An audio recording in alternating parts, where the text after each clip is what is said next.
1 फरवरी को आम बजट पेश किया जाएगा। बजट के अलग अलग वर्गों को उम्मीदों से क्या कुछ संभावना है, इससे हम आपको रूबरू कराएंगे। और ये वर्ग चाहे युवा हो, नौकरी पेशा हो, व्यापारी हो और अन्य समूह जो बजट से आस लगाए बैठे हैं, उनकी आस को लेकर सरकार ने क्या तैयारी की है, उसकी एक झलक देखेंगे। साथ ही देखेंगे झारखंड सरकार ने पुलिस कर्मियों के हित में कौन सा फैसला लिया है। तो अगले आधे घंटे तक बने रहिए हमारे साथ। और पहले खबर आम बजट से लोगों की उम्मीदों की। 1 फरवरी को वित्त मंत्री निर्मला सीतारमण 8वीं बार बजट पेश करेंगी। ये बजट ऐसे समय में आ रहा है जब आम आदमी महंगाई, बेरोजगारी और घटी खपत के बीच कुछ राहत की उम्मीद लगा रहा है। अर्थव्यवस्था की रफ्तार धीमी पड़ने के कारण निवेशकों में घबराहट है और इसने रोजगार के अवसरों को भी कम किया है। पिछली तिमाहियों में कंपनियों के निराशाजनक प्रदर्शन ने भी इन हालात को मुश्किल बनाया है। खाद्य वस्तुओं, खासकर सब्जी, खाद्य तेल और दूध की कीमतें बढ़ने से रसोई पर होने वाले घरेलू खर्च में बढ़ोतरी हुई है। खराब मौसम के कारण सब्जियों की आपूर्ति प्रभावित हुई है और कीमतें बढ़ी हैं। ऐसे में वित्त मंत्री के सामने चुनौती है अर्थव्यवस्था की रफ्तार तेज करना, राजकोषीय घाटे को कम करना, महंगाई को काबू में रखना और नौकरी के अवसर को बढ़ाना और वेतन वृद्धि की रफ्तार तेज करना।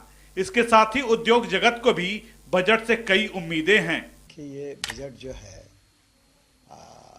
प्रधानमंत्री का जो टारगेट है कि develop India at the rate of 2047, तो अब जो बजट बनना है, ये बजट अगर उसके अनुरूप नहीं रहेगा तो लोगों का एक्सपेक्टेशन बहुत बढ़ गया है। और हम चाहेंगे कि जो इसका यूथ लोग के लिए जो आज बेरोजगारी पर पूरे देश की बात चल रही है, इसको स्किल करने से निश्चित रूप से उस बजट दिया जाए ताकि यूथ जो स्किल हो और उसको जॉब मिल सके। तो जो बजट है वो हम लोगों को देखते हुए उसको पेश किया जाए। जो अभी स्थिति चल रही है, कुछ इंक्रीजमेंट हो रहे हैं रेट्स वगैरह में, उस सब को देखते हुए बजट को पेश किया जाए। ये बजट कई आर्थिक चुनौतियों और संभावनाओं के बीच पेश किया जाएगा। उम्मीद है कि उपभोक्ता मांग में सुधार करने की कोशिश होगी। रोजगार और कौशल विकास पर जोर दिया जाएगा। टैक्स सिस्टम को सरल बनाया जाएगा, निर्यात को बढ़ावा दिया जाएगा और इंफ्रास्ट्रक्चर में बड़ा निवेश किया जाएगा। उम्मीद क्या है, इस बारे में हमने अलग अलग वर्गों से जानने की कोशिश की। सबसे पहले जानते हैं महिलाओं की राय। किचन और कॉस्मेटिक्स को संभालना कैसे मुश्किल है। उम्मीद है उनसे कि क्योंकि एक महिला है और महिला की समस्या एक महिला नहीं समझ पाएगी तो बहुत मुश्किल है ना। क्योंकि महिला कितना भी कोई भी बहुत बड़े पद पे चले जाए, चाहे वो प्राइम मिनिस्टर हो, राष्ट्रपति हो, कुछ भी हो, लेकिन एक महिला का दिल अलग होता है। एक महिला को समझने के लिए एक महिला ही समझ सकती है। ऐसा किचन का कौन सा चीज है जो जिसकी महंगाई अचानक बढ़ने के बाद आप लोग अनबैलेंस हो जाते हैं, बहुत मुश्किल हो जाता है कि उस बजट को संभालना कि कैसे इस महीने। जैसे अभी आपका दाल है, अरहर का दाल, तुरई जो दाल बोलते हैं, वो भी दाल बहुत महंगा है। अभी आप ये जो लहसुन की बात की, प्याज की बात की, अचानक आउट ऑफ मार्केट हो जाएगा, अचानक इतना महंगाई बढ़ जाएगा। सिलेंडर का बात है तो वो सिलेंडर भी बहुत महंगा है। ये कहने को है कि आपको सब कुछ मिल रहा है, तो हर एक चीज़ पे बहुत महंगाई है। तो होता है आपका एक महंगाई के चक्कर में सारा कुछ हम लोग को बजट देखना पड़ता है। कॉस्मेटिक तो आज के टाइम पे बहुत सारे लोग, जो पॉपुलैरिटी है इस चीज़ का, स्किन केयर बहुत ज़्यादा इम्पॉर्टेंट हो गया है हम लोग के लिए। और सनस्क्रीन के बारे में अगर जैसे हम लोग बात करते हैं तो सनस्क्रीन 500 के ऊपर कोई अच्छी सनस्क्रीन आती नहीं है, आपको 500 से ऊपर ही लेना पड़ता है। और एज अ स्टूडेंट या फिर even as a working women जो कि काम कर रही है रेगुलरली, उनके लिए भी स्पेंड करना 500 700 एक महीने में, वो थोड़ा सा बजट पे हैवी पड़ जाता है। तो आई थिंक सो कॉस्मेटिक को वैसे भी इंडिया में एज अ लग्जरी देखा जाता है। आज के टाइम पे हम लोग उसका इंपॉर्टेंस समझ रहे हैं कि कॉस्मेटिक अलग होता है, स्किन केयर अलग होता है, जिसके कारण हम लोग अपने स्किन को प्रोटेक्ट कर सकते हैं यूवी सन रेज से। बट वो चीज़ अभी भी एडवोकेट करना मुश्किल है क्योंकि वो अभी भी एक्सपेंसिव साइड पे है। तो उम्मीद करूंगी कि महिलाओं को स्वास्थ्य के प्रति ज़्यादा सुविधाएं मिलें और महिलाएं जितना अच्छा हो खुद को स्ट्रांग बनाएं। और इसके लिए उम्मीद है, तो शायद उम्मीद पे हमारी जो सरकार है, वो मोदी सरकार है, वो बहुत खड़ा उतरेंगी। उम्मीद महिलाएं ने काफ़ी लगा रखी है। और जब महिलाओं के लिए बात आती है तो घर से लेके बाहर तक वो हर चीज़ में चाहती हैं कुछ नया, कुछ अलग और कुछ ज़्यादा। भारत की आबादी का करीब 40% युवा हैं। यही वो वर्ग है जो देश का भविष्य है। नई पीढ़ी दुनिया पर छा जाने का जज्बा रखता है और इसके लिए जरूरत है सरकार के सहयोग की। महंगाई दर जो है, जिसे हम इन्फ्लेशन रेट बोलते हैं, वो 7 to 8% के हिसाब से वो हर साल बढ़ती है। तो इस हिसाब से आपका जो मॉनेटरी वैल्यू है वो भी तो घट रहा है। पहले आप 100 रुपये में 1 kg चीनी लेके आते थे, आज वो चीज़ आपका घट के 750 ग्राम 800 ग्राम हो गई। वो 200 ग्राम का डिफरेंस भी तो है ना सर।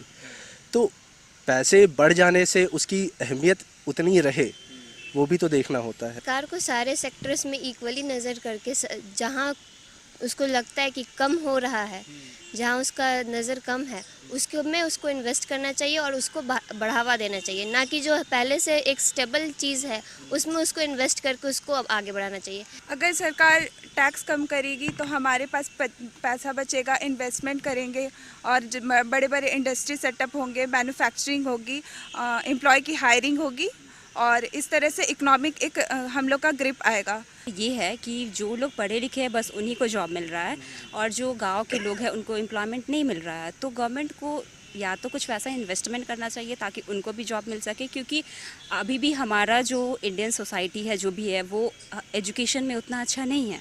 तो हम लोग को फोकस ये करना चाहिए कि कुछ ऐसा चीज़ प्रोवाइड करे, क्योंकि जो है अगर एजुकेटेड है वो तो जॉब ले रहे हैं, जो क्वालिफाई कर रहे हैं वो कर रहे हैं, बट जो नहीं कर पा रहे हैं उनके लिए भी कुछ वैसा एम्प्लॉयमेंट लाना चाहिए।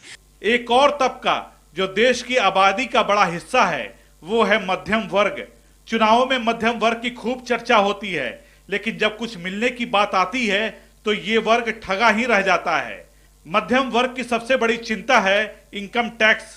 बजट में लोगों की सबसे ज्यादा नजर इनकम टैक्स में बदलाव पर टिकी है। व्यापारी वर्ग भी राहत की उम्मीद कर रहा है, साथ ही उद्यमी नई योजनाओं का इंतजार कर रहा है। अगर हम बात करें सर्विस क्लास की, जिसके ऊपर सबसे ज़्यादा टैक्स का बर्डन है, अगर हाईएस्ट ब्रैकेट की बात की जाए तो 30% off their salary they are paying as tax, उसके ऊपर 18% जीएसटी। अगर हम कैलकुलेट करें तो 45% से ऊपर अपने इनकम का हम टैक्स में सरकार को दे रहे हैं, which is a huge amount of their total earning. तो इतना जब बड़ा अमाउंट हम गवर्नमेंट को पे कर रहे हैं तो हमारे पास जो खर्च करने के लिए डिस्पोजेबल इनकम हाथ में रह जाता है वो बहुत कम अमाउंट है। अगर डिस्पोजेबल इनकम आम जनता के हाथ में और सर्विस क्लास के हाथ में बढ़ता है तो उनकी प्रोपेंसिटी टू स्पेंड बढ़ती है, जिससे इन्वेस्टमेंट्स अट्रैक्ट होते हैं। इसका असर आप FDIs पे भी देखते हैं, इन्वेस्टमेंट्स पे भी देखने को मिलता है। अगर डिस्पोजेबल इनकम सर्विस क्लास के हाथ में बढ़ता है तो हम इन्वेस्टमेंट्स को अट्रैक्ट करते हैं, हम कॉरपोरेट हाउसेस को अट्रैक्ट करते हैं कि वो नए कंपनीज़ और हमारे देश में इन्वेस्ट करें। इंडिया अट्रैक्टिव बनेगा, हब बनेगा इन्वेस्टमेंट के लिए। तो मुझे लगता है सरकार को इस पे थोड़ा विचार करने की ज़रूरत है, रीथिंक करने की ज़रूरत है, टैक्स बर्डन को थोड़ा कम करने की, so that disposable income service class के हाथ में बढ़े। हर साल बजट में किसान और कृषि पर विशेष ध्यान दिया जाता है। इस बार भी बिहार के किसानों को बजट से काफी उम्मीदें हैं। बिहार के सीमांचल इलाके के किसानों ने अपनी परेशानियों का जिक्र किया और बताया कि वो बजट में वित्त मंत्री से क्या चाहते हैं। जैसे लोग मकई लगा रहे हैं तो लोग एक उम्मीद लगा के रखते हैं कि जब मकई कटेगा तो हम अपनी बेटी की शादी करेंगे। लोग उम्मीद लगा के रखते हैं कि जब मकई कटेगा तो हम अपना अच्छा घर बनाएंगे। लेकिन हालत ऐसी हो जाती है कि किसान जब मकई कटने की बारी आती है, बाजार में बिकने की बारी आती है, तो एक तो सस्ते दाम पर बीज नहीं मिला, महंगे दाम पर मिलावट बीज मिला, और उसके बाद फिर लोग दलाली करना शुरू कर चुके। यहाँ रेक पॉइंट है। छोटे जो किसान हो, जो छोटे किसान है और मध्यम वर्ग के किसान है, उनके लिए सरकार की कोई रुचि नहीं, कोई पॉलिसी नहीं है, कोई उनके लिए कानून नहीं बनाए गए। हमारा ये कहना कि छोटे किसान, देखिए अभी अब हम लोग यहाँ बैठे हुए हैं, मकई लगा हुआ है, बैगन लगा हुआ है, लोग सब्जी की भी खेती कर रहे हैं। तो आप देखिए, इस बात से आप सोचिए कि ये छोटे किसान जो है एक फसल लगाकर उससे थोड़ी पूंजी बना करके दूसरा फसल फिर वो लगाते हैं। हमारा ये कहना है कि छोटे पैमाने में पंचायत के स्तरों पर अगर छोटे किसानों को राहत अगर दी जाती है, उसके लिए कोई पॉलिसी ऐसी बनाई जाती है जो सीधे तौर पर उनका लाभ उनको मिले, वो करने की जरूरत है। हर वर्ग को बजट से काफी उम्मीदें हैं और हर किसी को उम्मीद है कि वित्त मंत्री उनका ख्याल रखेंगी। टैक्स में कितनी राहत मिलती है, छोटे उद्यमियों और किसानों के लिए वित्त मंत्री के पिटारे से क्या निकलता है, इसके लिए 1 फरवरी का इंतजार करना होगा। ब्यूरो रिपोर्ट, कशिश न्यूज। एक छोटा सा ब्रेक, जल्द लौटते हैं।